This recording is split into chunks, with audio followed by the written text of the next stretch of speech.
I'm gonna sit beside you. Okay. So when are your tone tip shirts coming out? Soon. Yeah. Soon. We This don't is know the exactly. closest I could get. That's pretty fucking good. It's very close. I'm just gonna put some like audio. There could be a cease and desist coming from WWE. Okay. Welcome to episode 2 of Get Bullied. I'm Katie Bulley and this is Luke Bentham and he's cruising for a bruising. Certainly am. Okay, is Ross's hand feeling better now? It is. He's back to full strength, maybe better than ever, actually. Awesome. That's great. How did your meeting with Ian MacKay come about and what was he like? Our meeting with Ian MacKay came about because we covered Provisional as a B-side on our No Weaknesses 7-inch, and our management actually got in touch with him, and he was interested in hearing it, and we said, well, why don't we just drop it off in person? So we were on tour in the eastern states at that point, so we dropped by his house, and we had been there before to kind of like trespass on his property and try and recreate the minor threat shot, but awesome. we went back with actual with the consent of the house owner, and it was magical. I mean, he brought us into his house and we sat at his table and we talked for a while about music, and then we went down to the basement where Minor Threat used to rehearse, and he had his Fugazi guitar cab down there, and he told us a story about how they used to tour Europe before they established the euro, so they had all these different European currencies. With the Teen Idols, or? This is with Fugazi. So this is like with Fugazi. 80s, Oh, 90s. okay, yeah. Like, I'm not sure when the euro was established, Yeah. like sometime early, mid-90s. They toured with the guy I recorded with. He was in Grade. Yeah. Yeah. With, which gentleman from Grade? Greg. Cool. Yeah. Anyway, so they would take all the money and they would tape it to the inside of Ian's cab because they thought that was the least likely thing to be stolen.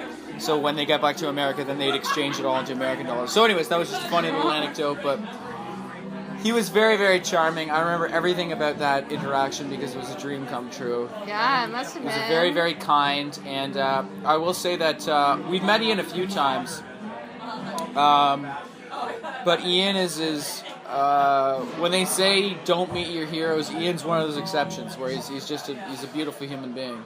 Nice. Yeah, because he's one of my heroes as well. Yeah. Wow. Are you working on new material for the Dirty Now? Yes. Awesome. Looking forward to it. Do you think you would ever put out like a solo album or a country album? You seem like you're kind of influenced by country songs. I love like John Prine and stuff, but I mean like I kind of write songs like that on acoustic, and then I usually just like we try and find ways of like making that, destroying them in a rock and roll format. Yeah. That's always more fun. I mean, like I don't really like. I like being in a band. I like collaboration and team spirit, and I love the group dynamic. And I think that's something that it's really hard to see myself gravitating away from, because I just I find so much fulfillment in doing it with my friends that it's hard to really wrap my head around doing it by myself. I don't think that's something I want to do at this point in any way. Maybe in the future? I mean, who knows what will happen in the future, but I mean, I'm very, very much energized about what we're doing right now and the kind of the heater that we're on right now. So, yeah, I don't blame you. We're having a lot of fun, so it's definitely that's where it's at. How often do you change your strings on tour? Before every show. Really? Wow. Yeah, I got to. Like they get fucked up after one show. There's like black stuff on them. I sweat so much when we play. Like it just melts the strings. Do you break them a lot? No, and that's why I change them every show so that I don't break them. That's the main reason. Did Dine Alone approach you to sign with them, or did you send them material? We had been in talks with Dine Alone since about 2012. We met them at Scene Fest in St. Catharines 2012, and Joel expressed an interest in working with us at some point, but we just didn't have enough material.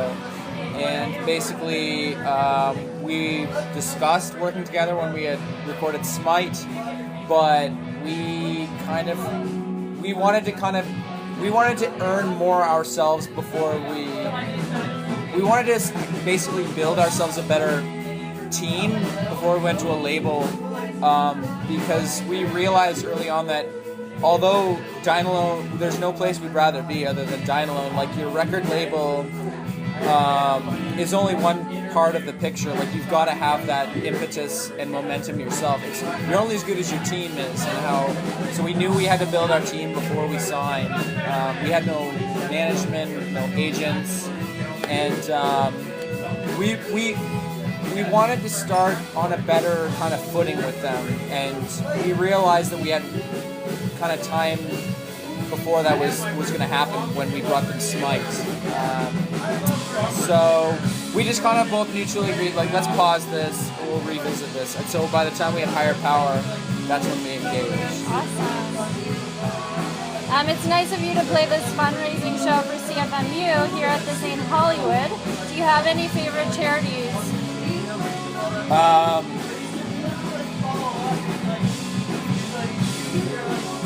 Well, my father is on the board of directors for St. Matthew's House in Hamilton, which provides essential services for some of the most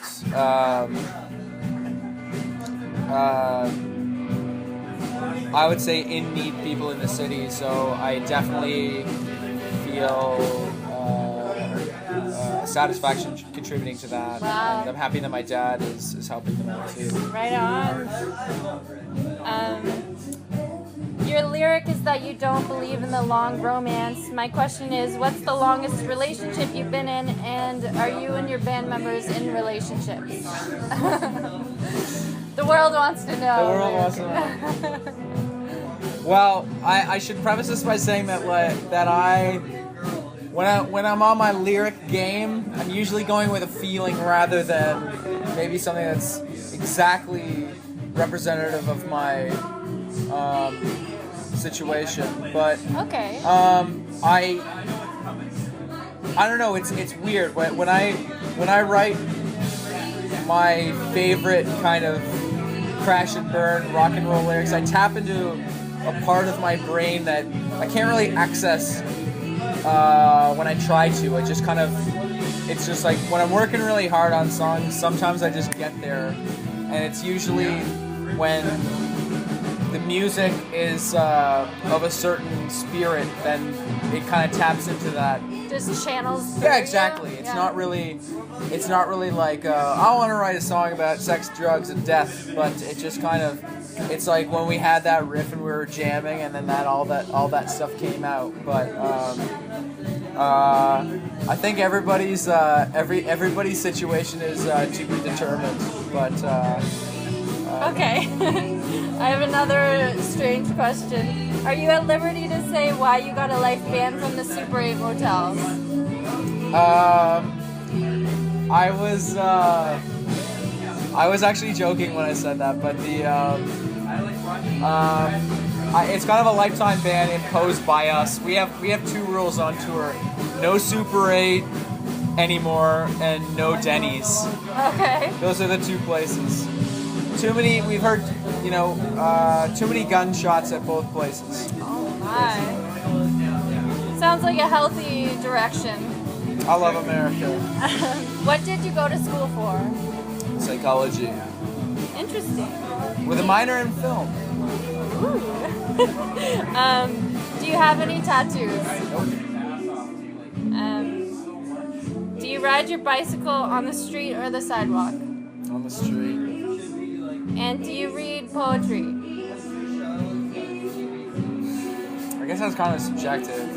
I'm currently slogging my way through the Divine Comedy. Does that count? It's a book? Divine Comedy? Yeah. I mean, in terms of poetry, the formatting, I guess poetry is used as kind of like a compliment to really nice prose. But I mean, I read a lot of lyrics. Like I like reading what people have to say, and just like in the absence of music, like just enjoying how the meter of it flows, the kind of beat of the words. But I just read like a Leonard Cohen book of poetry, so I did like nice. that. I've read one of his. It was like purple. I forget what it's called. It was the one that I read Leonard was like a Cohen's. compilation. It was like selected works of, yeah. That's cool. Well, thank you so much for doing this, and send my love to Ricky the Reaper. I shall. Okay. Well, it was excellent questions. Excellent. Oh, sorry. Yeah. Thanks for getting bullied. Hail, hail, rock and roll, get bullied, everybody. Be good to each other.